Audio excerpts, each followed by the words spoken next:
AR Murugadas സംവിധാനം ചെയ്യുന്ന മദ്രാസി എന്ന പടത്തിൻ്റെ ട്രെയിലർ ഞാൻ മുമ്പ് കണ്ടതായിരുന്നു. പക്ഷെ ഇപ്പോൾ ഒന്നും കൂടെ ഒന്ന് കാണാനുള്ള ക്യൂരിയോസിറ്റി കൊണ്ട് കണ്ടപ്പോൾ എനിക്കിഷ്ടപ്പെട്ടു ഒരുപാട്.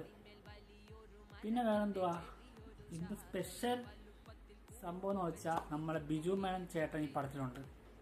അതാണ് എനിക്ക് ഈ പടത്തിൽ ഹൈലൈറ്റ് ആയിട്ട് തോന്നിയത്. പിന്നെ BGMഉം ആ ഡയലോഗ്സും പക്കാ ഡയലോഗ്. മിക്കവാറും സെപ്റ്റംബർ 5-ാം തീയതി സംശയമില്ല നമ്മളെ ശിവകാർത്തികേയൻ തൂക്കും. പിന്നെ നമ്മളെ AR മുരുകദാസ് തൂക്കും. ബെസ്റ്റ് ഡയറക്ടർ അല്ലേ, എനിക്കിഷ്ടപ്പെട്ടു. നിങ്ങൾ ഈ ട്രെയിലർ കണ്ടിട്ടില്ലെങ്കിൽ ഇപ്പോൾ ഇത് കാണും. ഓക്കെ, അപ്പോൾ നിങ്ങൾക്ക് ഇഷ്ടപ്പെട്ടെങ്കിൽ നിങ്ങൾക്ക് അതിൻ്റെ ഒരു കമൻറ്റ് എനിക്ക് കമൻറ്റ് ബോക്സിൽ ഇടും. ഓക്കെ, എല്ലാവർക്കും ഒരേപോലെ ഇഷ്ടപ്പെടും. അപ്പോൾ സെപ്റ്റംബർ 5-ാം തീയതി